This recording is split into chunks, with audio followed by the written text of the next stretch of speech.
Welcome to Cut the Bull, an insightful podcast which addresses the news of the day and the cultural issues plaguing our society, bringing logic and context to these topics and discussing solutions too real for mainstream pundits.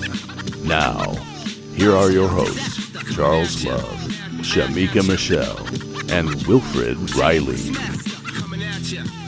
Hello, everybody, and welcome to the show, Cut the Bull, honest conversations about the topics of the day. I am Charles Love, here with your host, my co-hosts, Shemeka Michelle and Wilfred Riley. And our guest for the week is Xavier Bonilla.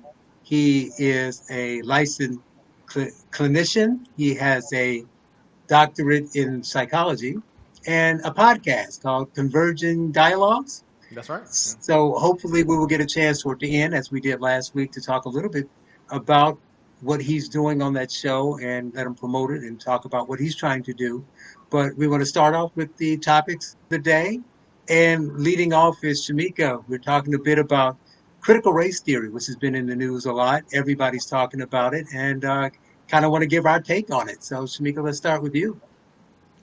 Well, what I really want to know, is there like a common ground that we can come to? Because what I've seen from people, that are not in politics or that don't really follow politics, is they are really feeling like the people that are against CRT just don't want history taught in the schools, and that they are trying to dismiss the racism or dismiss slavery and kind of gloss over history and make it look fun or make it look not as bad as it was. And so I'm wondering if there's something that we can do to kind of, first of all, educate people that it's not exactly that, and to maybe find a common ground. I feel like, I didn't come out of school feeling like slavery was, solved or,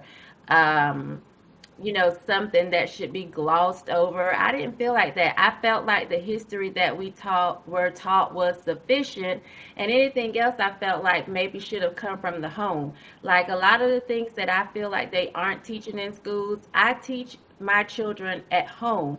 But one of the things I'm worried about with CRT is that if you teach that all white people are racist or they're superior just because they're white, then you have to then say we're inferior because we're black. And so that's my concern about it. But I also see other people feeling like, that it's just because they want to hide history. And so, what do you all think about that? Well, I think that we're definitely going to, that's what I like about this show and your approach, is that it's going to be a bit of a break from the norm, because obviously everyone's talking about this. And Will gets invited on lots of places to talk. I mean, I think I've been on 3 panels in the last week. But you touched on something interesting about it. We can talk about it, and I'm sure we will, about what's good or bad about it and the dangers of it. But the problem we're going to face, you say how to educate people, is we never get to have an open dialogue about it. So you're never going to see, and it's not like political issues where you get 2 sides on the gun issue and they debate. You'll never see this on CRT because the people who are pushing it don't want what we're saying to be said. They just would rather say, you all are, like you said, don't want to see black people in a positive light or whatever, so we can dismiss you. And it wouldn't be a debate anyway. It would become like an argument and no one would get anything out of it. So that's a good question. I really don't know yet how to, I know ways we can get it out to people who just had their head in the sand and don't know what's going on. But how do we have a dialogue down to the root of what they want and the solutions? I don't know, because I know people challenge me, and when I say, hey, I'd like to talk about it, I get nothing. So that's what I think is the interesting angle about it. Will, what do you think? Well, I think first, for like the 39th time, I think I will repeat the challenge from myself and Coleman Hughes to Ibram Kendi that we are more than willing to debate him, have a conversation, sit down at one of the black colleges. Several would be open to that. So, I mean, he had noted at one point that the argument was just incredible projection, that people that oppose CRT don't have any confidence in that sort of, Tom Sowell scientific stuff and are refusing to debate. And I believe Coleman, after that, challenged him to a debate. And this has gone on in a sort of duck and goose chase way for 3 or 4 months. I'll issue that challenge again. Both of us are more than willing to put up some funds for, the winner's charity, so on down the line. Charles, I believe you said the same thing. It got up into the tens of thousands. I think James Lindsay got involved at one point. Anyway, so that is still there.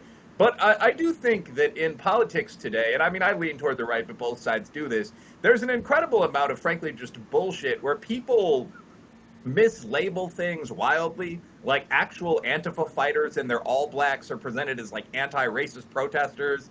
That's the classic example. The general pitch for CRT would be that it's anti-racist education. So like, what are you if you're the opponent of an anti-racist?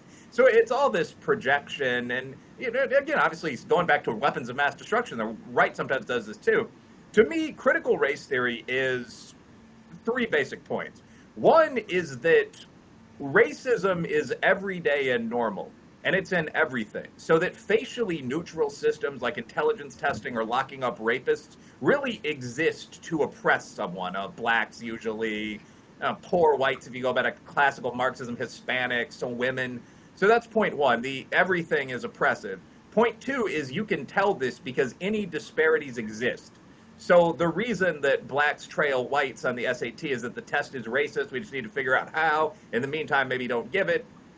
And point 3, if you read, say, D'Angelo, Kendi, more serious people, Delgado back in the day, the way to deal with this is very often what's called equity, which just means proportional representation. So we need to treat people more as representatives of groups than as individuals. And I mean, to me, this is all just nonsense. Like, if you just look at age, average SAT score, and the region people live in, blacks, whites, Asians, Latinos, so on, all have very much the same incomes, many of the highest performing groups of people of color. I don't want to go into, my next book and a boring ramble, but just, that's pretty much it. I think CRT is a really specific thing. Of course, we should teach about, the horrors on both sides in the Indian Wars, but that's not what we're talking about. Xavier? Yeah, man, I feel like people have been hitting this horse for, just months and months. Just, people are so like impassioned on both sides of this. And I hear that. I guess my issue with it is that there's a few points. Well, one, it's theoretical in some ways, right? Which is fine. We need good theories. Where's the empirical data on all of these points? Maybe there is empirical data. I don't know. But look, it's a theory. If schools want to teach it, if states want to say, yes, we do want to teach it, no, we don't, fine. I don't think there's a problem with teaching critical race theory. My problem is where they want to make it the standard and the mandate, and wanting to say, like kind of with the 1619 project, trying to do this kind of revisionist history, kind of what Riley was talking about of, okay, we're going to go back and rewrite history books, and now we're going to put it through this lens, and predominantly only this lens. That's my issue with it. This is, it kind of feels like that old school now, like creationism argument, right? Where people would be like, we only got to teach, the Earth is 6,000 years old, and we're not going to teach any of the science textbooks, and that's fine if you want to teach creationism, but we should also teach what we know from biology, geology, etc. So it's not a perfect example, but that's like kind of what Will was saying, like Delgado's been around for a long time, If Kendi wants to go and peddle his stuff, that's fine. Like, that's okay. Like, but let's not sit here and make it the 5th gospel, the 11th commandment either. And like, I think we need to have viewpoint diversity. And I think, kids are, pretty bright, and they can see bullshit for what it is. If it doesn't really hold its salt, fine. They'll be able to say like, yeah, maybe there's some cool things about that, or yeah, maybe there's some things that we could pull from that, but maybe not. And that's to me where the framing of it, where this like, I know people get really upset about this, but it really does feel that way. And when I've read Kendi's books a handful of times, like there is a quasi-religious aspect to it. He was raised pretty religious. It does have a kind of dogma to it, a doctrine to it, this very all or nothing, black and white kind of accepting it. And so I think that's my issues with it is, okay, fine. I think kind of what Shemeka was saying at the beginning, is there are nobody has. I mean, we're all educated. I mean, we didn't have the complete story about everything in school, and that's the job for parents. That's the job for family. That's the job for further education for what you want. It should be just a good foundation, a good kind of baseline, and you get all the supplementals after the fact. And I'm not saying that programs and curriculum can't be updated, but to have a kind of whole replacement of it, that's, I think, my biggest challenge to that. I want to go back to Shemeka too in a moment, but one thing that I think complicates all this is the rhetoric and the labels keep changing. Because you mentioned 1619. When 1619 came out, that's all everyone was talking about. Now, then they moved to the anti-racist and white fragility, and now CRT. In 2 months, it'll be something else. They're all similar in most respects, but to the average person who's not paying attention, who's not reading the books like you all, it's confusing. It's like, well, oh no, we heard that this thing, then we heard it was bad, but that's okay. That was bad, but that's this new thing, but it's the same as the old thing. Like my concern is, like you said, Xavier, that teach them both, allow people to do what they want to do. And so we got these people pushing back. Obviously, I'm open about it, and I'm one of them. But the legislation and the bans and all these things that are coming about. And I'm not big on bans to begin with, but the thing that I've looked at, like the most recent one was Tennessee, so I was reading through it. And this is what people who don't pay attention to the minutia don't get, is that they're banning critical race theory, right? In essence, they're saying you can't, tell one race that they're bad and this race that they're better, which is totally fine. But technically, we have the Civil Rights Act that just enforced the act that you already had. But it does nothing for all the people on my side who think this stuff is dangerous. It does nothing for 1619 because you're not banning the stuff that's there. You're banning telling a white 10-year-old that you're privileged, now go in the corner and cry, which is abhorrent. But you're not stopping 1619 is in 4,500 schools. It's not going anywhere. These legislations against CTR do nothing. CRT do nothing about that because it's really specific about the race component.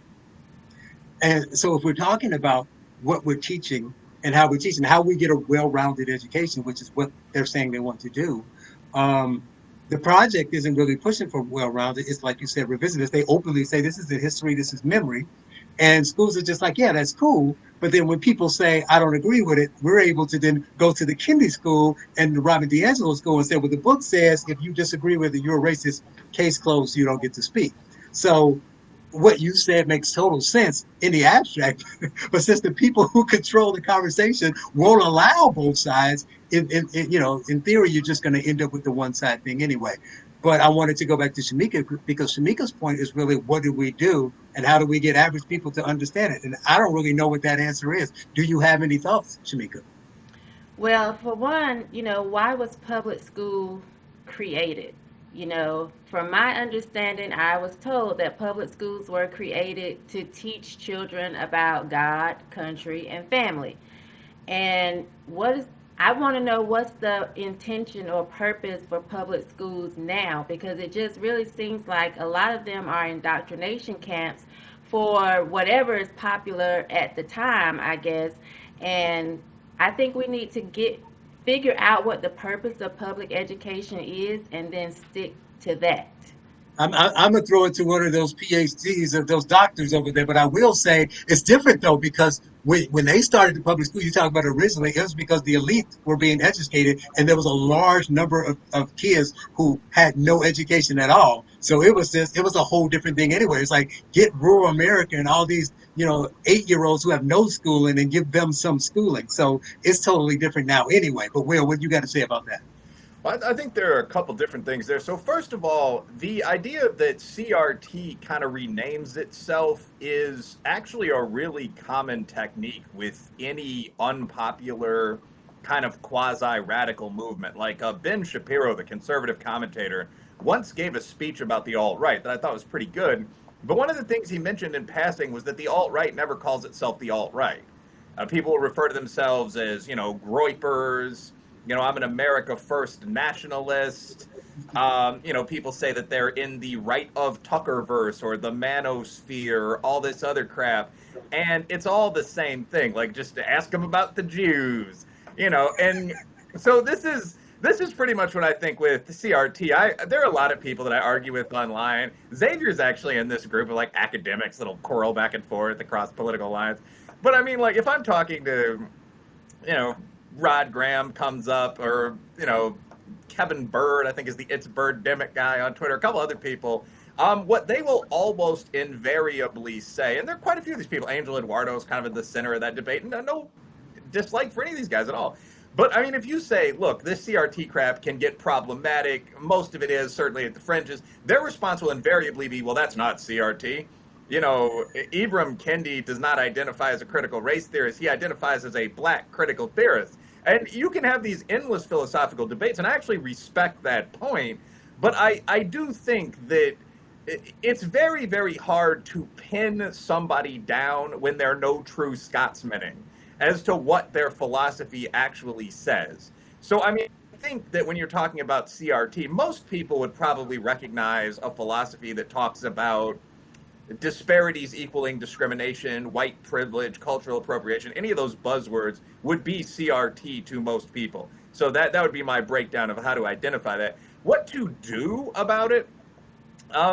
First of all, I think when you look at these bills, I don't think that democratic action is cancel culture, generally.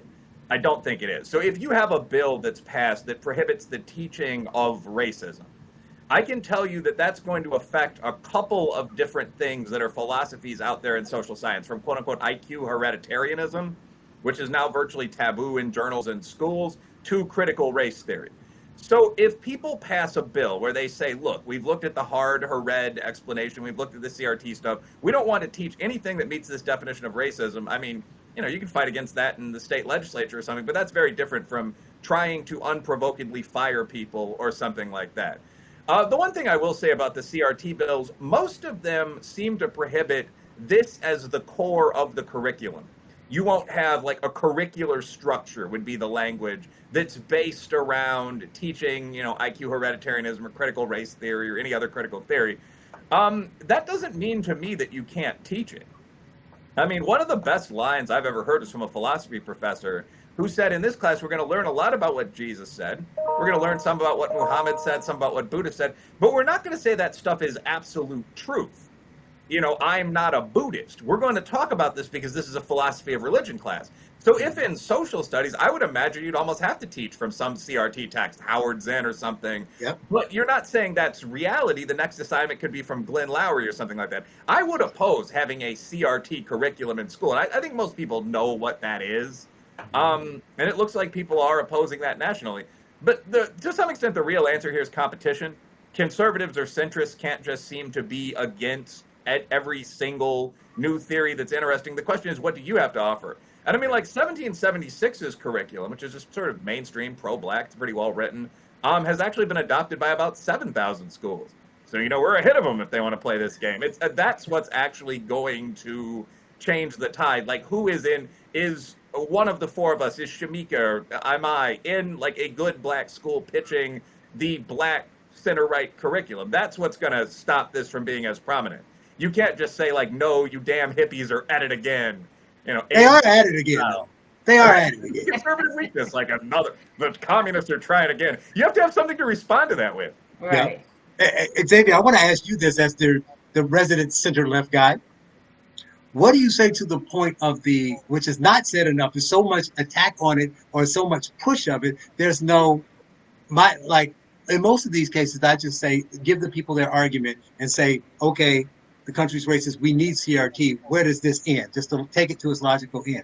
So if I'm a black parent with my kids in Chicago, Atlanta, one of the big cities, Baltimore, where 9 of 10 schools are failing, how exactly is this addition to the curricula going to help my kid compete? Yeah, I mean, that's the right question, and I think that's the real thing, right? It's kind of, to Shemeka's point, she's kind of doing the broad lens of public education as a whole, and I mean, look, when you compare us with the global stage, we still have really good literacy rates, and that's super important. And not everybody has the option to do homeschooling or send their kids to private school. We need some type of a public option. and we're going to have debates and we're going to decide what the curriculum is, but we want people to be literate, and we want people to have, I look at, the first 12 years of school or whatever, 13 years of school. It's just your baseline functions of how to, go to college or go to trade school or just live in the world as an adult. And so you want to be literate, read, write, arithmetic, etc. I mean, you want at least a basic public option. As long as those things are still happening, that's, I think, what's important. To go at your question, Charles, I was thinking when Will was saying this as well, is, well, again, I mean, it's one of those things where people, I mean, I don't like bans on either side. I don't think bans are really good. I agree, banning this as like a center part or the core part of the structure of this curriculum, I don't think is wise. So I think trying to limit that is important, but things need to, they need to, be taken to the gym. I mean, this is what I can't understand. I understand that there are some perceived and some aspects of it are fair, of some tensions between races, but I mean, I wouldn't have been able to told you who Kendi was 3 years ago, and all of a sudden we're doing everything in around schools and in businesses. Like, maybe we need to just take a break here and kind of vet this a little longer and see how this holds up. And that's, I think, what Will's point is, and what Coleman has said and a few others is, well, let's have some public debates. Let's, again, kind of see how this holds up. Maybe we take elements of it, right? I mean, from what my reading of it, his theory doesn't really hold up. Because it is a kind of, you buy into it or you don't. It's all or nothing. It's all or nothing. That's my reading of it. And I could be wrong, but there's another side of this. I think it's getting to your question is, there are always going to be things that we disagree with or we don't agree with, and I sometimes think that we don't give enough credence to the individual. So there's plenty of people that I know that have kids in school, and they're getting some of this. And you know what? And you know what the response is? It's like, yep, we learn it, we have to, and we don't think about it when we're not in school. It's like when I go and do a training, and if I've ever done a training, there's some of that stuff. I probably don't listen to half of them. I'm like, oh, I got to do this thing, okay, whatever, and then that's it. I move on. I think a lot of people are that way, and I think. That doesn't mean I think it's right. That doesn't mean that I think that it's something that we shouldn't be very critical about and saying, okay, wait a minute, what are we doing? I mean, there's been plenty of information about implicit bias, and I mean, we don't even know what that is. The test itself isn't really, it's very weak in some aspects. So I don't think we should have major companies, Starbucks, all these other places are doing implicit bias training. Right, so it's kind of to your point is, wait a minute, why are we doing all this stuff? Can we, for the folks inner city Baltimore or Atlanta or Chicago or whatever, they still have all these needs. They still have to be literate. They still have to, read, write, do math, and try and get a job and have the skills to do that. If we're still doing that, that's what's important. The only thing I think that, I don't want to speak for all centrist or even center-left people, is if it became every single thing, and I think this is a problem with some of it, is, okay, now we're looking at math through a racial lens, and we're looking at science through a racial lens, and literature through a racial lens. That is problematic, right? Because it's like, okay, there are elements, we need to have kind of a holistic picture, but if that's always the primary, and we got to just indoctrinate all this stuff first, and then maybe get some of the fundamentals, that is problematic. So kind of to what Will was saying in my earlier point, I'm fine in social studies or history. You want to teach some of this? Cool. I mean, whatever. It's a theory. It's an idea. But if this is something that, like everything else now, is being funneled through that, I think that is a little problematic. Not because of the merits of it necessarily. I just think with anything. I mean, I don't think we shouldn't be doing that through anything. We don't do that with, math or English or science. Like funnel it through one theory. You learn all of them, and you want to learn the basics. And I think anything like that is very absolutist, definitive, that's where I would be troubled by it, regardless of the theory, regardless of whatever the philosophy is. Yeah. So I'm sorry. So we didn't get to talk about this last week, but about them taking like honors programs or the what I would call accelerated or gifted programs out Mhm. because they feel like certain people can achieve, so they just want to get rid of them altogether. Now, to be fair, they're not doing it because they think certain people can't achieve. They're doing it because they think it's unfair because in certain areas they claim that only the rich kids go or only the white kids go and the minority kids are frozen out. But I think that, throwing the baby out with the bathwater again is a bad thing. I was doing an interview earlier and I gave an example of me. Now, granted, it's different because it's a black town, so you don't have the race component. But I grew up in Gary, and Gary was, when I was young, it's smaller now, but it was 150,000 people. It was a city. We had 6 high schools and about 40 elementary schools, I don't forget, 6 junior high schools. And we were all, me and my friends, went to this gifted and talented program. That's what it was named. It didn't mean we were gifted. Let's be honest with what it meant. It meant that my parents had you know, the temerity to say, you're going to do extra work. Basically, you're going to go to school. It was on Saturday. It was a few hours a week. We had to take these classes. So we move on. People move away. They go to different elementary schools. They go to different junior high schools and high school. The year I graduated, all 6 valedictorians were part of my gifted program. Hmm. Don't tell me it doesn't help. So if you're going to eliminate that and hurt people who need, because I don't know what schools are like now. I'm an old man. But when I was in school, the public school that I went to wasn't really a bad school, but I didn't get the best education, not because the teachers weren't good. It's because they were like a bad union. They regulated sameness, not fairness. So they were like, we're going to move at this speed. So if you're slow, you might get left behind. If you're accelerating, me in math class, go sit at the front of the class so no one cheats off your test. But nobody was saying, dude, you're in 9th grade. Maybe you should be doing calculus, right? That's what they should have been doing, but they weren't. But that's what these gifted programs do. They find the people who aren't actually gifted, but who have the motivation to do more, and they give them more. So I don't think it helps. So regardless of the reason, I may say, give them the argument and say that the reason is different, Shemeka, but it doesn't matter. The effect was going to be just as bad.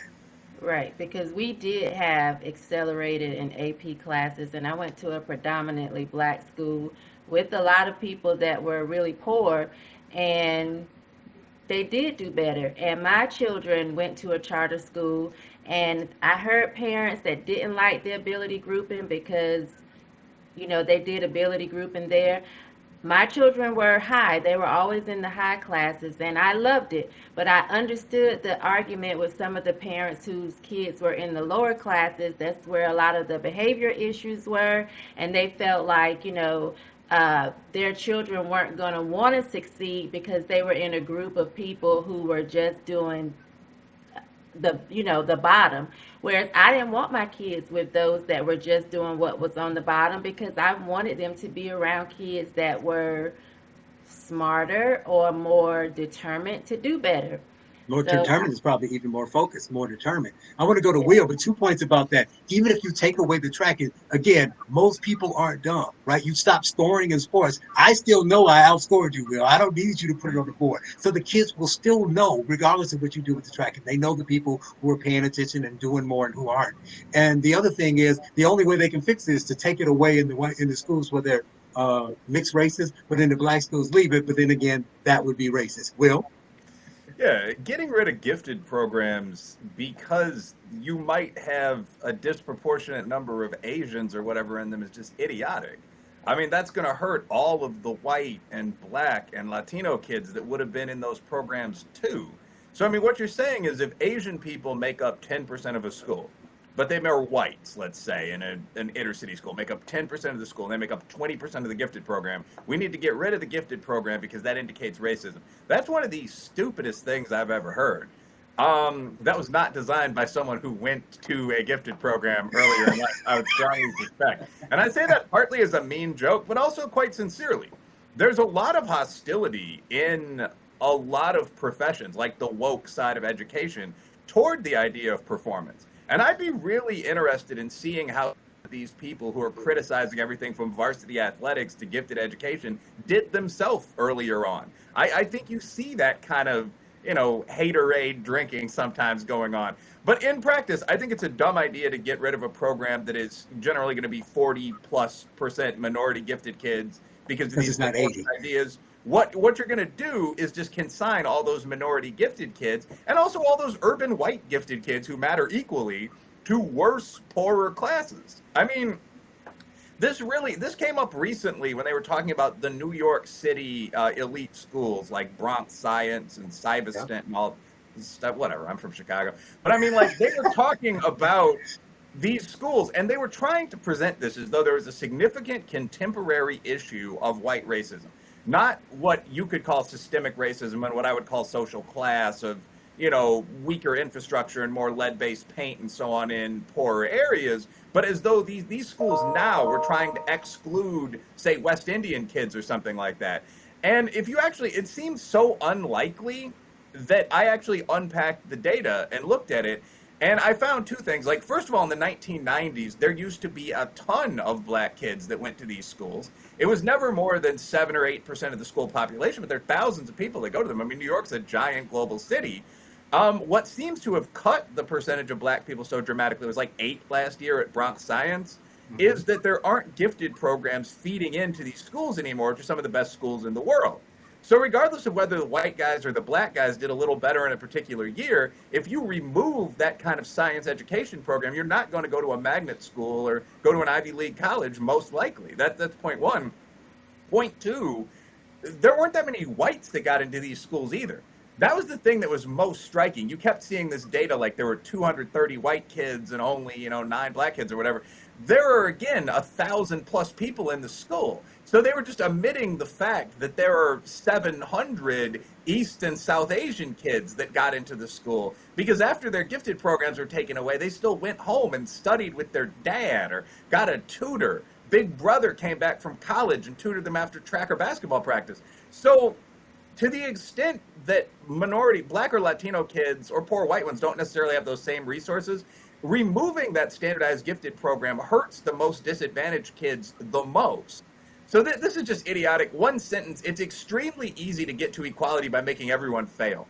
Super easy to do. If you have a trained track team full of runners, you're going to see like differences in minutes in their half marathon time.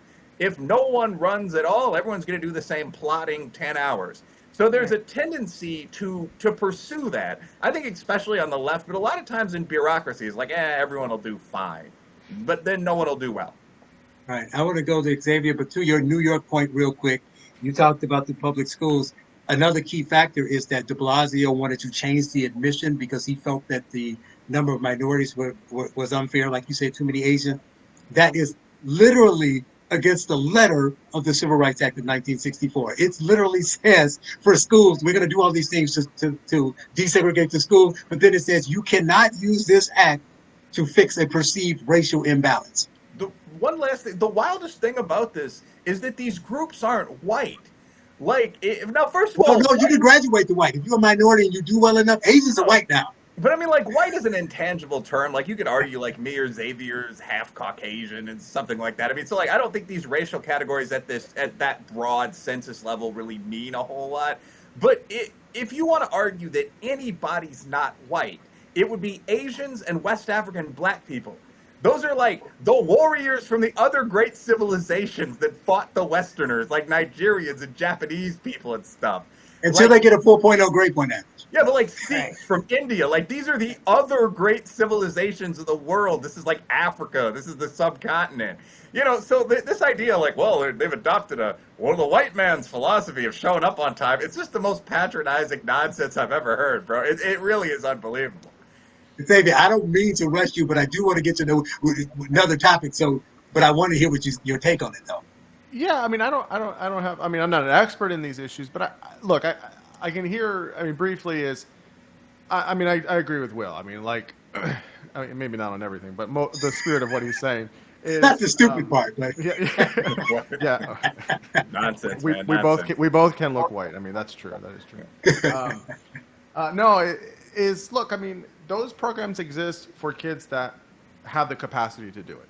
They have the academic ability, they have the intellectual ability, and they have the effort and the willingness. I think, yes, if there are certain groups. So that could be by class or economics, and maybe sometimes race. If they're held down from doing those things and it's given to other, white folk or whatever, yeah, that's wrong. We don't want that. We want it to be on its merits. And I'm sure that happens. I don't have data. I can't say how much or how often, or is this a pandemic of sorts, or or an epidemic? I don't know. So we don't want that, right? We want all kids to be able to look, I have the smarts, I have the ability, I want to do it. But I will say though, I mean, Will was kind of mentioning it, is it's a strange thing because, and I think this does go to a little bit of a class thing, a race piece too, but a class thing as well, which is, if you live in an inner city, or if you're, let's say you're in an inner city, but you're, poor, whites or lower class white, and you're going home and you got, 6 people living in there and someone's yelling and, there's drugs down the street or there's crime, it's going to be really hard to do your homework. It's going to be really hard to focus. And that does happen. Now, and that can happen in other places too. It doesn't just have to be inner city. I mean, there can be other places where there's not access to resources, et cetera. And so just because you're in that program, that doesn't mean that you're going to be able to do it just on academic merits alone. There are other factors that implicate. If you got to worry, how am I going to, try and help get money for my family, or, so we can have food on the table, and I got to do all this extra AP homework, I don't have the time, or I'm stressed, or I'm, whatever it is. I think that those factors do impact as well. This isn't just an isolation of, okay, here's all these things. And I do think that there are some elements where, yes, I mean, there's a generalities, right? But, there are some cultural differences where people will have a very heavy emphasis on education and push kids too hard. And I think this happens a lot too, where it's all about academics, it's all about school, it's all about grades, and then kids don't have a childhood as well. So I think there has to be a balance. And again, that's why I agree with the spirit of what Will's saying is, no, we shouldn't take away these programs. That's stupid. But yes, I do think we have to have a nuanced conversation about it, which is what makes things difficult, right? Because people want to paint with a broad brush, and you just can't do that.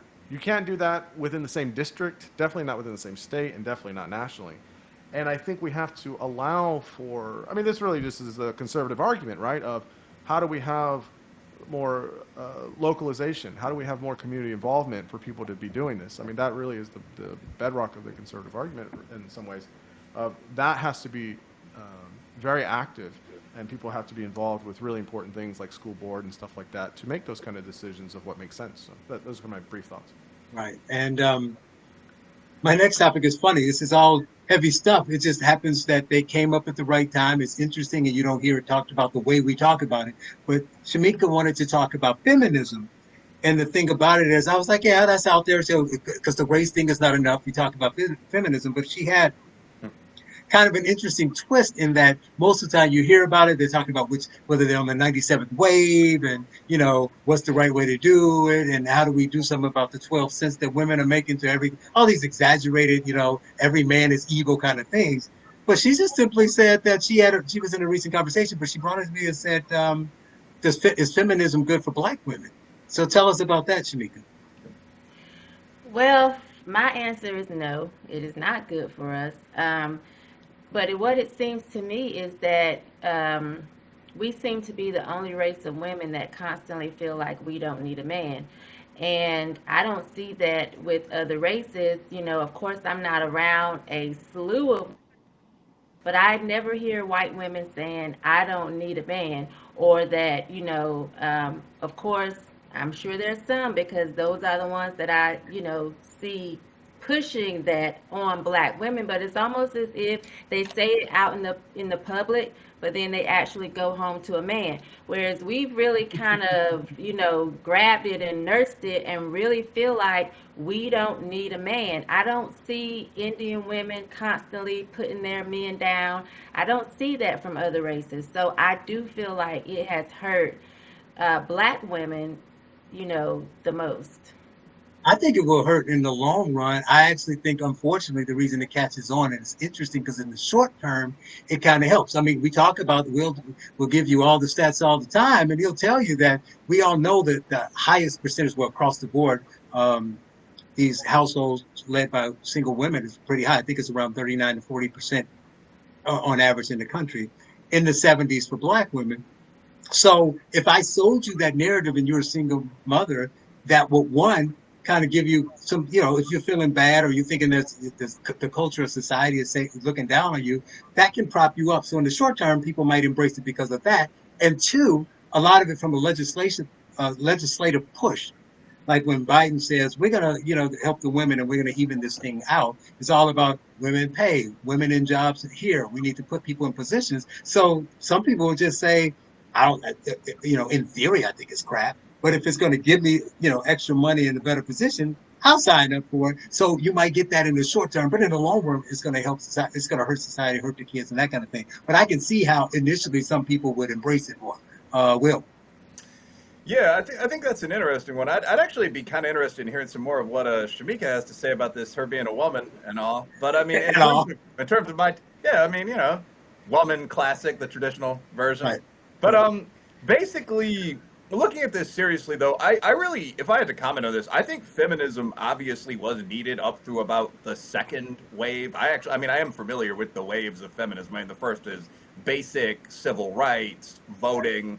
The second is fully being treated as an equal, as an executive or a lover, frankly, any of that. And I mean, like, just an example of this that my partner told me once. Miss Magazine, I believe, did a survey of businessmen, like educated executives back in the 70s, and asked them if they knew what a clitoris was. And the percentage that did was about 16, if we want to talk about stats. So I think definitely the consciousness raising of the male population around that point, if you will, is probably a good thing. But I mean, then you have cultural feminism, which is really, so basically, I think civil rights movements become bad and even dangerous when they win, but stick around. So, I mean, this to some extent, we saw this even in the Black community where, I mean, actual open racial discrimination has been illegal since 1964. So when you look at Ben Crump, for example, or Sean King comes to mind, although I don't hate everything the brother does. Why do you say brother like that? I don't know, man. There's a lot out there. Google the guy. I don't directly insult people in programs like this. But anyway, but a lot of these guys, I mean, we just saw Kalour's real estate purchase. Good for her with her family pocketbook. But again, Black Lives Matter's raised something like $6 billion over the past 5 or 6 years. When you look at these groups, they're obviously not dealing with the problems that the Black heroes that were out there freedom riding dealt with in the 1960s, however much residual racism you believe there is. That's just a factual statement. So I think with feminism, you've seen a lot of the same stuff where you accomplish the baselines. Women are part of the Civil Rights Act. That's a good thing. But now you're talking about a lot of these cultural issues. So, for example, I mean, and this is the term used, like the slut advocacy movement and the slut walk, with like books like Ethical Slut and all that. I mean, I'm not just going to keep yelling that over and over. I'm not just going to keep saying slut. But I mean, I honestly, I don't think that was a good thing for women. I think traditionally, and the great female queens and courtesans and so on were very open about this. One power women have always had over men, unless the men were actual rapists, is control of sexuality, beauty, I mean, the ability to create life, start a family. When you see some of this stuff, like the focus on we can be just like the guys, I mean, the rise of OnlyFans or something, I think it was 3 or 4% of college women, I might be corrected, are now actual sex workers. They're producing OnlyFans content. I can't imagine that's a good thing for someone, and not all women have to want this, but who has those stated goals of, say, a happy marriage by 27, that sort of thing. I can't imagine that cultural feminism is helping with that. And that combined with sporadic but real denigration of men, that is real. Like when people make these jokes about like the thought incel war online, the actual solution to that would be those two people dating or getting married. Like real talk, these angry men and women throwing darts at each other, that is a problem. Like look at the rates of sex among young men and women, like women to orgasm and men at all. Like just Google that, and it is a problem. That's one of the most natural things you can do as a human. Right. Yeah. Xavier? Well, I don't want to mansplain here. Oh, I don't want to do any of that. that's when a man explains something. I mean, I'll say this. I mean, I think that there are. So I'll start kind of with what Will's point was on this. Is there's essentially four, from what I know, and I could be correct if I'm wrong. There's essentially four waves of feminism.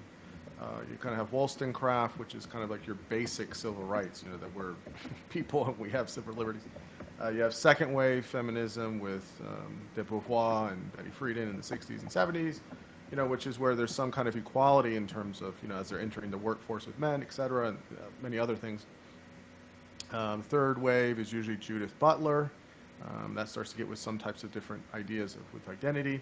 And the fourth wave, I would say, is probably, you know, kind of Me Too, you know, post Me Too, and how certain groups of women have really gone further with it on some of those issues. And I mean, look, I mean, I think all of us would agree, right, that women are equal as people, right, with men, and if you do a job, there's some equality there, right? I mean, we can agree on that. There's obviously, I think, differences between men and women, right? That doesn't mean that there should be, they should be, you know, treated with disdain or disrespect or as inferior. That's ridiculous. You know, so there should be some equality. There should be some respect about you as a person. And respect for the role that each person could or could not do. I had a podcast on this recently, actually. I guess my problem with this is, again, it's this kind of, this is why I'm not very popular, is because I'm always both sides in it, or I see, I can have both elements of it, is we just need to have a plurality of this stuff. I mean, if we really respect individuals and we respect individual ideas and individual liberties, people are going to think differently than us. We don't need to, like, you know, put everyone, you know, twist their arm and say, you must believe how I believe, or you're this ad hominem attack. You know, so one of the things I say to some of my, you know, more progressive lefty friends is, look, I hear everything you're saying. You know, you want to talk about patriarchy and oppression and all that stuff. Like, I get that. That's been a real thing for a long time, and there's been certain societies. I don't think those are always tyrannical. I don't think they're always evil. I think there's matriarchal societies, there's patriarchal societies. It's a way of conducting a hierarchy within social groups. Has there been really terrible hierarchies within patriarchal systems through the years? Absolutely. And have many of the things within the United States probably been built that way? Probably. There's probably elements of it. But you cannot ignore all of the extreme amounts of progress for women in the past 100, 120 years, and progressively so. You go, let's say, you know, the suffrage movement was really 1870s, 80s when it started, getting all the way up to 1920 with, you know, women's right to vote. And it's just been barreling, you know, full steam ahead into the present moment we're at, where there's, I mean, look, take a field like my field, right? Mental health, psychology, counseling, social work, right? Every class I was in was 80%, 90% women, right? Every time I work somewhere, any job, I'm the only dude, right? I'm always in the minority, which is fine. I don't really care. But there's plenty of fields now where that, I mean, I think in medicine it's 50-50, right? There's 50% female doctors, 50% male doctors. You see this in other fields. And then you see that in terms of respect, you see that in terms of culture. And we need those types of voices. But it does not mean that if a woman chooses to stay at home, raise kids, and be a homemaker, that's not part of feminism either, or that can't be in the group either. I don't think that we have to have this all or nothing. This, if you're not for this, you know, kind of progressive lefty way of doing feminism, then you're not a part of the club, and we take away your woman card. I mean, that's absurd. I think there has to be this plurality. I think there has to be this continuum of how do we accept and entertain and engage with people that have different ideas about this stuff, and that women are going to see that differently. So, I think to her, Shemeka's specific question though being the black women and how it hurts the black community. Yes. I think the problem there is similar to race and a lot of these other things, is that the people pushing it have certain luxuries that the people that are being affected by it don't have. So somebody will come to you, it's like, my take on the African American in the black community. The African American is the one that says there's so much racism in the country and systemic, and you just can't make it. But they got a degree from an Ivy League school, and they're doing pretty well. So they show up in the hood and they tell you, man, it's tough out here. Instead of telling you, but there's ways, they can even say there's racism, but instead of telling you there's ways around it, and I did it, and let me show you how. They said it's bad out here, you may not succeed because it's racist. Then they jump back in their limo. It's the same thing. You have these women who are highly successful, and they're doing well in whatever position they're in, and they're telling women that we still haven't reached where we need to be. And if you want to get what you need to tell your man, that you're cutting off sex, or you need to do this, you need to take control, and you need to do all this stuff. But she's got to live with the consequences, and she's fine, right? So I think it's a lot of that too, and that's probably why it ends up why Shemeka thinks it's going to be bad, worse for black women than other women. Just one point on that, because I do remember that was Shemeka's first point here is, yes, and obviously there's been a lot of things that have been said about black women and their kind of collective experience, and I think that I am no expert on any of that, but I would just say that I think it's two things where, kind of like what you're saying, is we have to respect the fact that there are some of those elements that are true, right? There are some aspects that there are things that exist in society in the culture that there are certain stereotypes that exist, right? Or there are certain norms, for better or for worse, that exist. But that just means that you can say, like, yeah, but that doesn't mean that, because you're a black woman, that is going to happen for you. That you can do things as an individual. It may be harder, maybe easier, depending on your experience, but that you have the ability to do that. But I don't think you can say that without also being aware of, here's some of the narratives that are out there. Here's some of the stereotypes that are out there. I think we have to be aware of that. And then, for each individual, again, that may be easier, may not be their experience, or be like, yeah, that's totally my experience, and how do I do it differently? But I think it's a kind of, both and kind of there. Shemeka, Were you going to say any ideas about that? I think it's time for us to really shut the lion's mouth. For me, I'm sick of hearing it, and I'm sick of black women really just, like I said, grabbing hold to this and nursing it. I think it's time for somebody, and it's going to be me, I'm going to be one of them, to put my foot down and tell them to shut up. Go back to, the suburbs or wherever you come from, but that is not helping us in the black community. I am tired of us tearing men down, and I'm going to stop it. I'm not a hero, you know what I'm saying? But I'm just saying, I'm not. You're going to start the movement. Yes, we can't continue to have that, in the community. Is hurting us. And you make an important point. They also tear men down. They tear black men down. Right. And I'm tired of it. And it's not helping.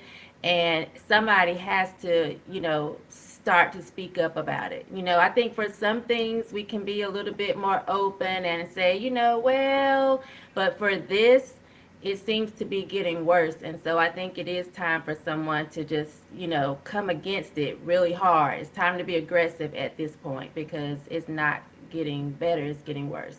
Will looks like he wants to say something. Just really quick. I think a really important line there that Shemeka just said is, I want to tell these people to go back to the suburbs.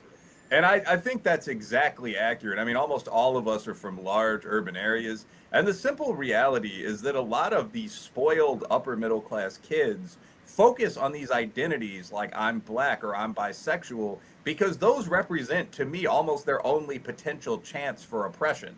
None of them were poor. None of them are from the projects or the trailer park. They're all relatively good looking. They're all pretty high IQ, or at least their parents started teaching them early on. So the oppression becomes this specific thing, like, don't you dare question my sexual identity. You see a lot of this on college campuses.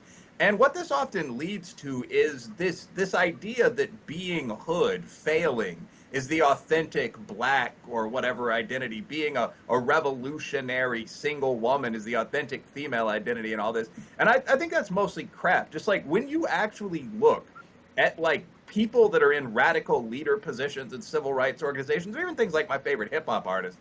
My boys have been joking about this since like 2003, but Jay-Z made a bunch of songs like Big Pimpin', Beyonce made a bunch of songs like Single Ladies. They're married and they live in a mansion together with their beautiful daughter, who they have as an executive producer on their album, so she'll be a generational Cinti millionaire. So there are things like marrying your first love that really do bring success. And it's really, really irritating. Like, sure, we can discuss, study I looked at today, there's an 8% rate of residual racism in housing rental. All the studies find that. So we can talk about how to fight the racism that's still there, but we can also note that there are a hell of a lot of Black and Asian and so on millionaires and billionaires. What did they do to get successful? That's what we should be teaching kids. Yeah, and I want to leave it on Will's point to say, he talked about the residual racism, which definitely exists, but the point you make about people thinking being hood is credible, is the only way to be authentically Black, or to be a single mother with a bunch of kids by different men and all that stuff. That is far more detrimental to the Black community than any 8% of the racism is, because that's in your face. It's in your community. It's on your block. It's in your house. It's in your school.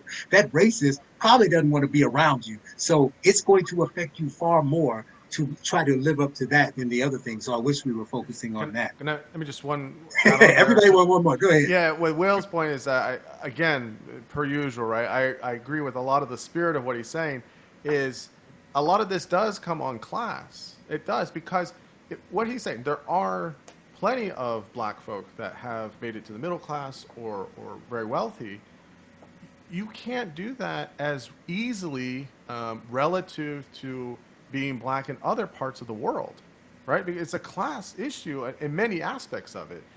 Tell me another place in the world where you have that opportunity to do that. You can come out of being poor, come out of being in the hood. It might be very, very, very difficult.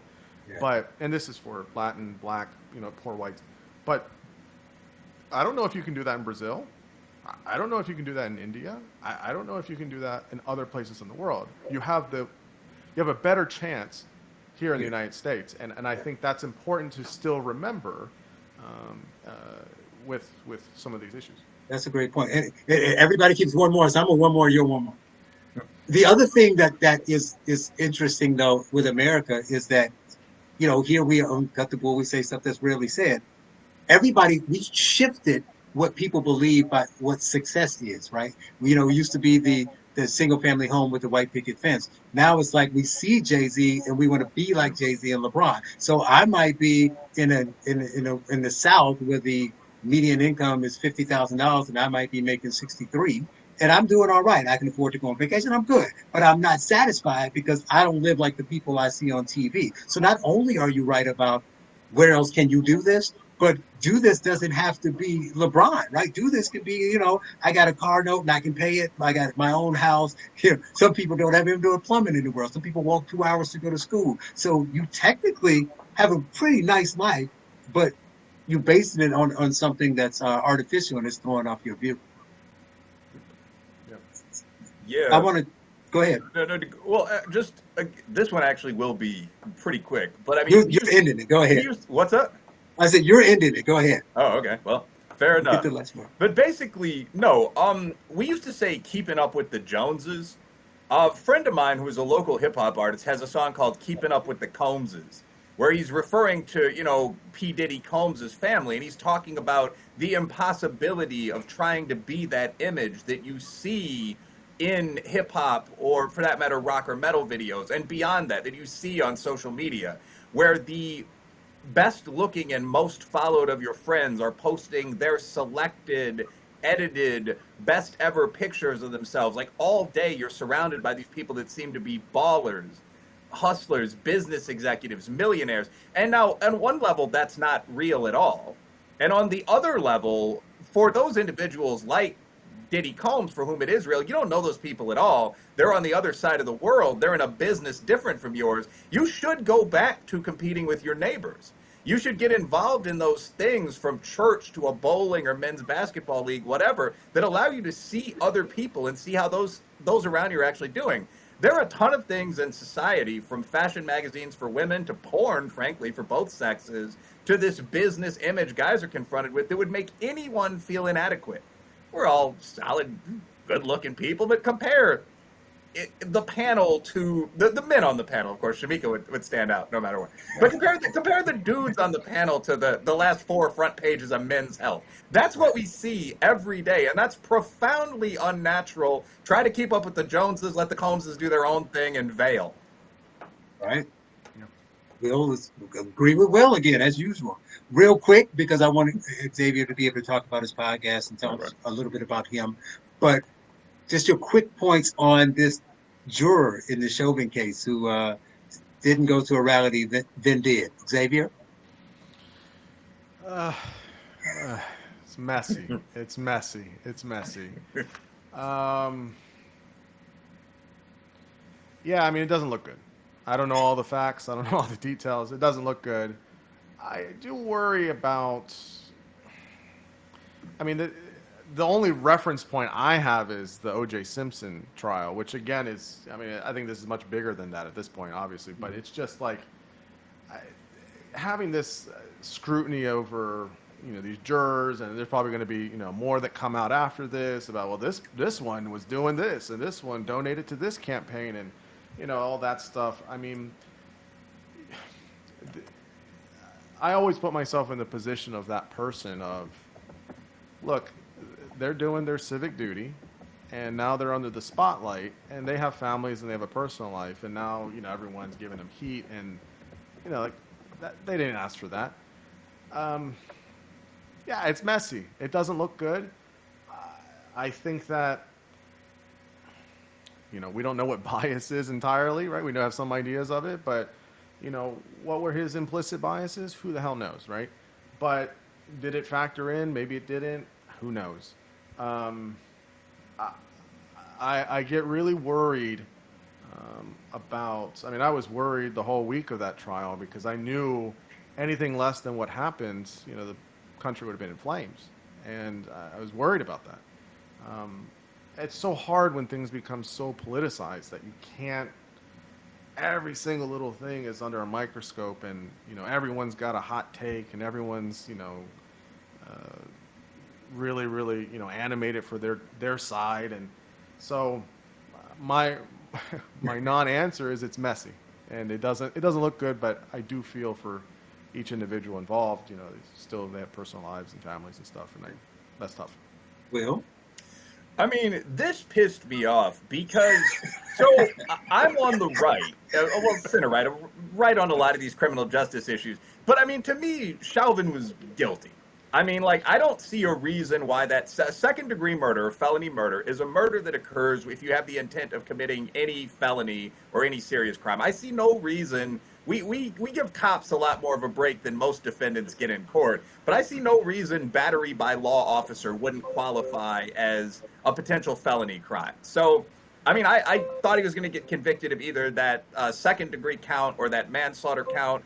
When the verdict came down, fine with it. I mean, I think obviously the jury had to be influenced to some extent by the public climate, but I think everyone said, okay, this one's in the bag, let's move forward. The problem was that there's so much obvious almost railroading that went on here that there's very likely going to be a successful appeal in this case.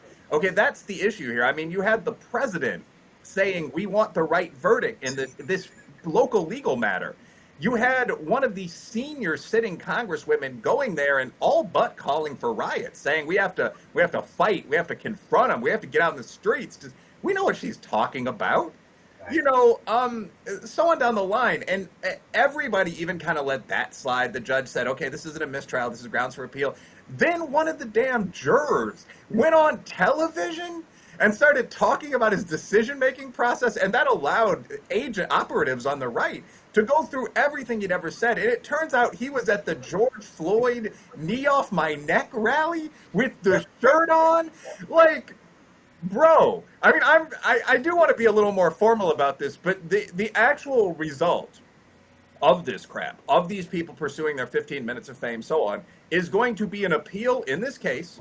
It's that this case is no longer resolved, and that pisses me off. I mean, I think this is going to be handled in a more quote-unquote gentlemanly manner at literally every stage, by the president, by the judge. If this guy had these opinions, once that verdict was in, I mean, you have the option of staying home. So this is a serious issue. I mean, we're going to see an appeal in this case now. Yeah, I just think it was so crazy that because they interviewed him and he said, well, no, it was just a rally for get out the vote and I wanted to be around black people. The shirt said, I hate Derek Chauvin. The shirt had Al Sharpton on it, and it said, "Get your Get knee your knee off off my my neck." neck. It just an unbelievably bad look. You couldn't just wear like a red, black, and green or something. I mean, at every level, it's surprising that that happened. Shemeka? You know, get your fire extinguishers ready. You know, I was surprised when he got convicted of all three counts myself. I did think it would be manslaughter just because that's what I'm used to. But then people were cheering, like, yeah, we did it. And I was like, don't pass It's it one away dude. yet. Yeah. Right. So, This also shouldn't happen in criminal trials. Like, I mean, regardless of what you might think about the defendant, I mean, rapists, terrorists, all kind of people go to court. The whole idea of lynch law was that you would have a mob outside the court that had decided that, say, an accused woman beater was guilty, saying things like "get a rope," so that you would have a definite decision in that case. And we can't now move back to that from the other side if the defendant is a police officer or if it's a white guy or a black guy that's involved in an ethnic conflict. We can't have two dueling teams out there with ropes. That's not what justice is. And as usual, Will makes a great point. The issue isn't whether he was guilty or not. It's the fact that we are more emotionally involved of a guy who killed one person than we are a mass murderer, a rapist, a terrorist, whatever. We're mad. We're like, oh, good, he's in court. Good. I hope he gets found guilty. We turn the TV out. And now we're in the streets like pining and clawing at the doors. It's terrible. But I know Will has a hard stop. But Xavier, I don't want you to leave without talking about your podcast and all that kind of stuff. So go ahead, say what you were going to say. I was just going to say that, yeah, I mean, it is obviously a really, really, really high profile incident. And, obviously there's going to be under the microscope. But, I mean, at the same time, there's still the issues with the problems that were there to begin with. There's still reform that needs to be done in the police system, right? There's still problems with police brutality. And that's not anything against police officers. I mean, there's many, many good police officers. It's a hard job, but there are issues. There's training issues. There's things that need to be done, and we get really fixated on one case and like boost it up to this high-profile thing. And it's like, well, there's still issues we got to deal with, and all this energy and attention, all the things that really need to be dealt with, kind of get placed on the sidelines, and that's also a shame too. So, tell us about your podcast. It's Converging Dialogues. Is the name right? Yeah. So I have a podcast, Converging Dialogues. Will has graciously been on it. He was fantastic. The brief backstory is I had a bunch of people tell me for years I should do a podcast, and I always said no, of course not. Why would I do that? Everyone has one. What do I have to say? It's pretty. I have nothing to say, nothing to offer, and yeah, I guess kind of towards the middle of the pandemic last year, I got tired of just consuming information and not like social media stuff. Like, I read, I'm always reading like 3 or 4 books at a time. I've written some pieces. I obviously do clinical work. I teach. So I wanted to do a little bit more output. I wanted to do a little bit more creating. And so I said, okay. So I want to talk to people of all different sides, all different, all over the spectrum, politically, philosophically, in different fields. And so talking to people that were specialists and researchers, journalists, writers, etc. And that was just kind of the aim. And I wanted to definitely see, I wanted people to be able to learn things, but then also see different sides of things. And it was a little hard at first. I got a bunch of right wingers like Riley, and so they were always jumping on it. So I wanted to get some more progressives, and I've had a bunch of progressives on now and stuff. So everyone's been great. Everyone's been super great. I really super fortunate. And so for a little bit I was doing twice a week, which is pretty crazy thinking about it. But now I'm back down to once a week and trying to give my guests more time. And yeah, lots of different people, lots of really, really cool people within my field. So I have had a bunch of psychologists, social psychologists, different scientists from other fields, anthropology, behavior ecology. And then, a lot of the politics and sociology and political science and things like that. So it's great. Yeah. Converging Dialogues. It's on all of your platforms: Apple, Spotify, Google, Amazon, YouTube. You can find it. You just Yeah. put it in search, and you'll find it. And I really hope everyone subscribes and listens. And yeah. Well, we appreciate you. I mean, we'd have to have you back so we can get more into some more nuanced center left, center right kind of conversations. That's why we have people like you here to kind of push back against us, No, it's great. crazy It's right great. wingers. Yeah. You guys are too crazy. Only Riley's the one that's crazy. But, I don't know, man. I'm feeling some jokes this show. Jealousy's an ugly thing. Wow. But yeah, it's good. I do hope you'll come back. And Shemeka, what do you want to add? Anything you want to say before we go? You always give us a perfect line going out. No, right now I threw some bananas away earlier, and there's this one fruit fly that just keeps flying back and forth, and I'm like, I really hope it's not getting camera time because it is. I can't wait to just. Yeah, it's like the debates all over again. Right. Well, that is Cut the Bull this week. I appreciate you all for watching and sticking with us and listening. Hope you enjoyed the conversation. Appreciate Xavier for coming on the show and joining us. And hope you all will check us out again next week. Patriot J, I'm saving the day. Patriot J, I'm saving the day from you commies who let know you can't fuck with me. I got a country to save. God bless the US of A. Land of the free and a home of the brave. God get all of the praise. I got a country to save, cause I'm Patriot J and I'm saving the day.